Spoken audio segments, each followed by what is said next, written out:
So hello friends, trading में candlesticks, indicator और strategy तो सब यूज़ करते हैं, लेकिन बहुत कम लोग होते हैं जिनको छोटी छोटी कैंडलस्टिक्स से बनने वाले चार्ट पैटर्न्स की फॉर्मेशन के बारे में पता होता है, जिनको हम चार्ट पैटर्न्स कहते हैं। और आज का वही हमारा टॉपिक है। So friends, welcome to TTT the trillion trades पर आपका हार्दिक स्वागत है। So let's begin our video. तो आइए सबसे पहले जान लेते हैं कि चार्ट पैटर्न्स होते क्या हैं। जैसे कि आपको नाम से पता लग रहा होगा कि हमारा चार्ट होता है जिस पे हम ट्रेड करते हैं, उसमें कोई पैटर्न का फॉर्मेशन होता है तो उसे हम चार्ट पैटर्न बोलते हैं। अब आइए जान लेते हैं कि ये वर्क कैसे करता है और इससे हमें क्या इंडिकेट मिलता है। तो दोस्तों, अगर कोई बुलिश चार्ट पैटर्न का ब्रेकडाउन होता है तो वहाँ से प्राइस नीचे गिर सकता है, और अगर बियरिश पैटर्न का ब्रेकआउट होता है तो वहाँ से प्राइस ऊपर उठ सकता है।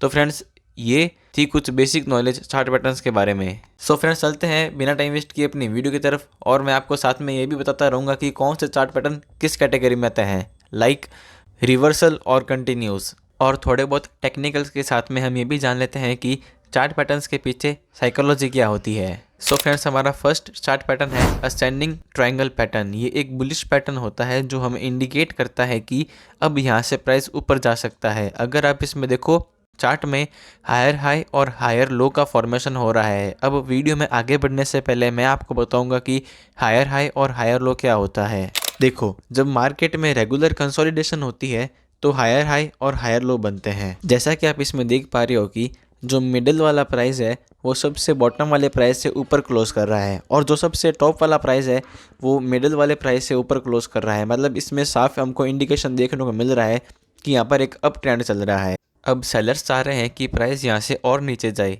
लेकिन बायर्स यहाँ से प्राइस को नीचे जाने नहीं दे रहे, बल्कि उल्टा प्राइस को और ऊपर भेज रहे हैं, जिससे हायर हाई बन रहे हैं। अब आइए जान लेते हैं कि इसका फॉर्मेशन कैसे होता है। असेंडिंग का मतलब होता है नीचे से ऊपर, वैसे ही इसमें रेजिस्टेंस लेवल पर 2 से 3 सेम रिजेक्शन लेवल बनते हैं और बॉटम में हायर लोस बनते हैं। अब आपको क्या करना है कि इन सारे पॉइंट्स को मैच करते हुए एक ट्रेंड लाइन को ड्रॉ करना है, जैसा कि इस इमेज में दिया हुआ है। और अब जब भी इसका ब्रेकआउट हो तो मार्केट तेज़ी से ऊपर जाता है, या कोई कोई केस में मार्केट ऊपर तो जाता है लेकिन थोड़ा साइडवेज होके जाता है, ताकि नए सेलर्स अपनी एंट्री बना ले और मार्केट उनके स्टॉप लॉस को हंट करके ऊपर चला जाए। अगर असेंडिंग ट्रायंगल पैटर्न का ब्रेकआउट होता है तो ये हमको इंडिकेशन देता है कि अब अप ट्रेंड कंटिन्यू रहेगा। अगर यहाँ से मार्केट ब्रेकडाउन देता है तो ये हमें इंडिकेट करता है कि अब यहाँ से ट्रेंड रिवर्स हो सकता है, यानी अप ट्रेंड की जगह अब यहाँ पे डाउन ट्रेंड की स्टार्टिंग हो चुकी है। तो फ्रेंड्स, आइए देखते हैं लाइव मार्केट में ये चार्ट पैटर्न कैसे काम करता है। असेंडिंग ट्रायंगल पैटर्न का फॉर्मेशन हुआ है। अब पता कैसे चलेगा? ज़रूरी नहीं है कि जैसा इमेज में दिखाया हो वैसा ही सेम टू सेम हो, बस आपको थोड़ी सी प्रैक्टिस करनी होगी और आप इसको फाइंड करना आसानी से सीख जाओगे। जैसा कि मैंने आपको बोला था कि सेम लेवल पे मल्टीपल टाइम रिजेक्शन होने चाहिए। तो यहाँ पे 1 बार, 2 बार और 3 बार मल्टीपल टाइम सेम लेवल पर हमको रिजेक्शन देखने को मिला है, यानी कि हमारी फर्स्ट कंडीशन फुलफिल हो गई है। और जैसा कि हमारा सेकंड पॉइंट था कि सभी पॉइंट को मैच करते हुए हमको यहाँ पे एक ट्रेंड लाइन को ड्रॉ करना है, तो हमने यहाँ पे एक ट्रेंड लाइन भी ड्रॉ कर दी और हमारे सामने ये असेंडिंग चार्ट पैटर्न का फॉर्मेशन हो गया है। अब जैसा कि मैंने आपको कहा था कि अगर इस पैटर्न का ब्रेकडाउन हो तो ये हमको इंडिकेशन देता है कि यहाँ से ट्रेंड कंटिन्यू रहेगा। यहाँ पे एक सेलिंग का ट्रेंड बनता आ रहा है, मतलब कि मार्केट में सेलिंग चलती हुई आ रही थी, और जैसे ही इसका ब्रेकडाउन हुआ तो इसका इंडिकेशन हमको ये दिखा कि अब यहाँ से ट्रेंड कंटिन्यू रहेगा। अगर यहाँ पे हमको ये ब्रेकआउट देखने को मिलता तो ये ट्रेंड रिवर्स की कंडीशन होता। हमको यह इंडिकेशन दे रहा है कि अब यहाँ से ट्रेंड कंटिन्यू रहेगा। सो फ्रेंड्स, आगे बढ़ने से पहले मैं आपको यहाँ पर एक प्रो टिप देना चाहता हूँ कि अगर एक न्यू ट्रेडर ऐसे ट्रेड करेगा तो 100% कहता हूँ कि उसका कैपिटल उड़ने से कोई नहीं रोक सकता। क्यों? क्योंकि मैंने यहाँ आपको फेक ब्रेकआउट के बारे में बताया ही नहीं। आइए उसे भी जान लेते हैं। देखिए, मार्केट का रूल क्या होता है कि जब प्राइस रेजिस्टेंस के पास में ट्रेड करे तो वहाँ हमको सेल करना चाहिए, और एक न्यू ट्रेडर जब भी रेजिस्टेंस लेवल के पास में सेल करता है तो मार्केट उस रेजिस्टेंस को तोड़कर ऊपर भाग जाता है, और फिर वो सोचता है कि अब अगली बार से मैं रेजिस्टेंस लेवल का पूरा ब्रेकआउट होने के बाद में ही ट्रेड करूंगा, और फिर मार्केट रेजिस्टेंस का फेक ब्रेकआउट करके नीचे भाग जाता है। बात को समझे तो अब हमको बीच का रास्ता चाहिए ताकि हम फेक ब्रेकआउट से बच सकें और अगर हमारा एसएल भी कटे तो वो डाइजेस्टेबल हो। तो फ्रेंड्स अब एकदम फोकस के साथ सुनना, क्योंकि अब मैं आपको एक कॉन्सेप्ट के बारे में समझाने जा रहा हूँ। मान लीजिए मार्केट में यहाँ पे एक ब्रेकआउट हुआ और लाइव मार्केट में हमें कैसे पता चलेगा कि ये ब्रेकआउट रियल है या फेक। तो आप यहाँ से इस कॉन्सेप्ट को अप्लाई करो कि जैसे ही मार्केट ब्रेकआउट या ब्रेकडाउन करे तो वहाँ से आप कुछ मत करो। और ये बात सिर्फ सेफ ट्रेडर्स के लिए है, रिस्की ट्रेडर्स यहाँ पे डायरेक्ट ब्रेकआउट पर ट्रेड ले सकते हैं। हाँ, तो बैक टू द पॉइंट कि वहाँ से आपको कुछ भी नहीं करना है, बस आपको वेट करना है कि मार्केट यहाँ पर कब कंसोलिडेट करे, यानी कब रेंज बनाए। अगर रेंज बनी तो और ही बढ़िया, और अगर रेंज नहीं बनी तो हमको वहाँ पे ट्रेड नहीं करना है। अगर यहाँ पे रेंज बनती है तो आप सामने देख पाओगे, आपके सामने दो चीज़ पड़ी है, एक कि इस रेंज का सपोर्ट और इस रेंज का रेजिस्टेंस। अब देखिए हमारे सामने यहाँ पे एक रेंज पड़ी है, तो हमको सिंपली क्या करना है, इसके ऊपर हमको एक बॉक्स को ड्रॉ करना है। तो सिंपली एक बॉक्स को ड्रॉ करने के बाद में अब जब यहाँ पे इसका डायरेक्ट ब्रेकआउट हुआ तो मैंने आपको पहले क्या कहा था कि जो रिस्की ट्रेडर होते हैं वही यहाँ पे डायरेक्ट ब्रेकआउट पे ट्रेड लें, सेफ ट्रेडर्स ट्रेड ना करें, यहाँ पे ट्रेडिंग को अवॉइड करें। तो जब यहाँ पे डायरेक्ट ब्रेकआउट हुआ तो आप देख सकते हैं कि अगली 2 कैंडल में ही मार्केट ने यहाँ पे ट्रैप बना के सारा बायर्स का स्टॉप लॉस हंट कर दिया। तो अब हमारा नेक्स्ट कॉन्सेप्ट ये है कि जब इसका रेंज का ब्रेकआउट हो तब आपको कुछ नहीं करना है। जब मार्केट ऊपर जाने के बाद में वापस रेंज के अंदर आए तो इसको हम रिट्रेसमेंट बोलते हैं। आपको रिट्रेसमेंट के ब्रेकआउट पे ट्रेड लेनी है।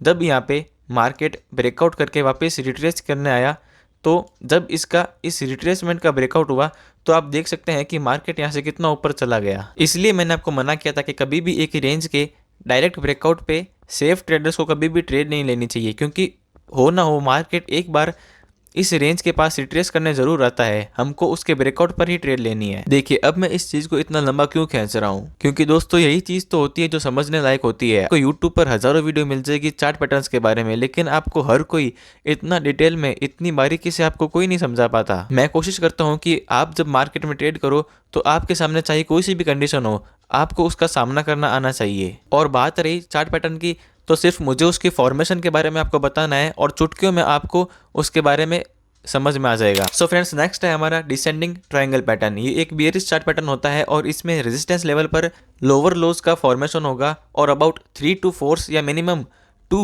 लोअर लोज बनने ही चाहिए और बॉटम पर मार्केट सेम लेवल पर रिजेक्शन देगा। और जब इसकी नेकलाइन का ब्रेकडाउन होगा तो हमको एक बहुत अच्छा वॉल्यूम के साथ में एक मोमेंटम देखने को मिल सकता है। और जो कॉन्सेप्ट मैंने अभी आपको पीछे समझाया था वो सेम कॉन्सेप्ट इसमें भी अप्लाई होगा। सो फ्रेंड्स बिना टाइम वेस्ट के चलते हैं चार्ट पर। जैसे कि आप देख सकते हैं कि हमारे सामने एक डिसेंडिंग ट्रायंगल पैटर्न बना हुआ है। अगर आपको नहीं दिख रहा है तो अभी मैं मार्किंग यहाँ पे करता हूँ। असेंडिंग ट्रायंगल पैटर्न में क्या होता था कि रिजेक्शन लेवल रेजिस्टेंस पे मिलते थे और इसमें क्या होता है कि रिजेक्शन हमको यहाँ पे बॉटम पे मिलते हैं और लोअर लोज का फॉर्मेशन ऊपर से नीचे होता है। जैसा कि यहाँ पे आप देख सकते हैं कि यहाँ पे फर्स्ट लोअर लो बना है, तो ये हमारा डिसेंडिंग ट्रायंगल पैटर्न हो गया। उसमें ट्रेंड लाइन नीचे से ऊपर जाती है और डिसेंडिंग ट्रायंगल पैटर्न में ट्रेंड लाइन ऊपर से नीचे आती है, इसीलिए इसका नाम डिसेंडिंग ट्रायंगल पैटर्न है। अगर आपको इसके पीछे का कॉन्सेप्ट समझ में आ गया तो देखते हैं इससे हमें क्या इंडिकेशन मिलता है। सभी पॉइंट्स को मैच करने के बाद ट्रेंड लाइन खींचने के बाद अगर इसका ब्रेकडाउन नीचे हो, अगर इसका ब्रेकडाउन हो तो यहाँ पे हमको एक शार्प मूव देखने को मिल सकता है, जैसा कि इसमें देखने को मिला है। और अगर इसका ब्रेकडाउन होने की जगह पर इसका ब्रेकआउट हो तो ये हमको इंडिकेशन देता है कि अब यहाँ से जो बुलिश ट्रेंड है, जहाँ पे ये हमको पीछे देखने को मिल रहा है बुलिश ट्रेंड, ये यहाँ पे हमको कंटिन्यू होने को मिल सकता है। अगर यहाँ पे इसने यहाँ पे ब्रेकआउट दिया है, अभी की सिचुएशन में मार्केट ने यहाँ पे ब्रेकडाउन दिया है, विच मीन्स कि अब यहाँ से ट्रेंड रिवर्स हो गया।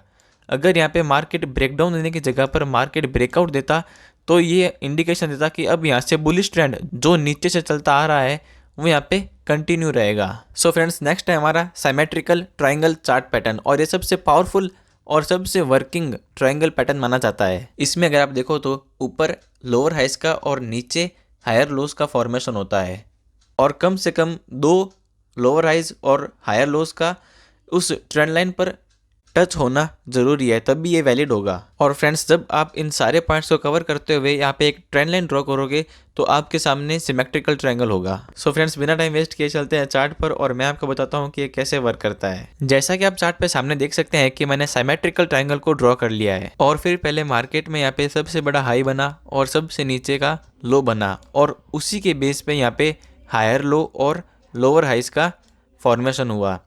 अब यहाँ पे हमारी फर्स्ट कंडीशन अप्रूव हो चुकी है जो कि लोअर हाइज और हायर लोज था। अब आता है सेकंड सिचुएशन पे जो कि है कम से कम 2 लोअर हाइज और 2 हायर लोज ट्रेंड लाइन पे टच होने चाहिए, जब भी हमारा ये सिमेट्रिकल ट्रायंगल अप्रूव होगा। अब जैसे कि आप देख सकते हैं कि यहाँ पे सेकेंड कंडीशन भी हमारी फुलफिल हो रही है, तो ये एक सिमेट्रिकल ट्रायंगल अप्रूव होता है। और जब आपने इसके ब्रेकआउट के बाद में कैंडल क्लोजिंग का वेट किया और उसके नीचे आपने ट्रेड ली तो यहाँ पे देख सकते हैं कि यहाँ पे आराम से 1:3 का रिस्क टू रिवॉर्ड रेशियो मिला है। अगर आप इसे पॉइंट में कैलकुलेट करें तो मार्केट यहाँ से इस पर्टिकुलर ट्रायंगल, इस पर्टिकुलर चार्ट पैटर्न के ब्रेकडाउन के बाद में 150 पॉइंट शार्प फॉल दिया है। अगर आप इसे थोड़ा सा पीछे और आएंगे तो आपको यहाँ पे एक और सिमेट्रिकल ट्रायंगल देखने को मिलता है जो कि आपने पहले नोटिस नहीं किया होगा, लेकिन इसमें भी हमारी दोनों कंडीशन फुलफिल हो रही है कि ऊपर के 2 लोअर हाई और नीचे के 2 हायर लो टच हो रहे हैं। और जैसे आप इसके ब्रेकआउट पे ट्रेड लेते हैं तो ब्रेकआउट के बाद जब कैंडल क्लोज हुई तो आप यहाँ पे ट्रेड लेते हैं तो आपको एक कैंडल में ही आपका सारा टारगेट, आपका सारा लॉस रिकवर हो जाएगा। अगर आपने यहाँ पे स्टॉप लॉस ट्रेलिंग का कॉन्सेप्ट समझा हो मेरी पुरानी वीडियो से तो आप यहाँ पे एक अच्छा खासा मूव कैप्चर कर सकते हैं। लगभग एक ही कैंडल ने 180 पॉइंट का मूव दिया है। जब भी मैं आपको पहले बोल रहा था कि ये पैटर्न बहुत ही पावरफुल है, लेकिन अब यहाँ पे देख सकते हैं कि पहले वाले पैटर्न में यहाँ पे मार्केट नीचे गिर रहा था और जब इसका ब्रेकआउट हुआ तो मार्केट ऊपर चला गया। और फिर दूसरे वाले पैटर्न में भी जब मार्केट नीचे गिर रहा था तो यहाँ पे पैटर्न बन के मार्केट ने ब्रेकडाउन दिया। पर ऐसा क्यों हुआ? तो फ्रेंड्स, इसका सिंपल सा कारण ये है कि जब यहाँ पे पैटर्न बना तो इसका ब्रेकआउट जब हुआ तो यहाँ पे इसने सिग्नल दिया कि यहाँ से ट्रेंड रिवर्स हो रहा है, फटाफट बायर्स अपनी एंट्री बना लीजिए।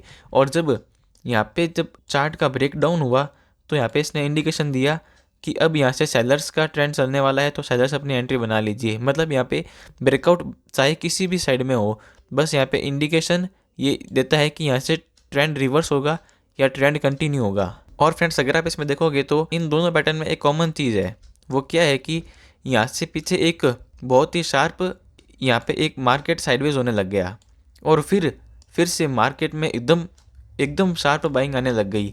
पर ऐसा होता क्यों है? क्योंकि सिमेट्रिकल ट्रायंगल बनता है इसलिए है। तो सेलर्स ट्राई करते हैं कि यहाँ से ट्रेंड को कंटिन्यू रहने दे और बायर्स ट्राई करते हैं कि यहाँ से ट्रेंड को रिवर्स किया जाए।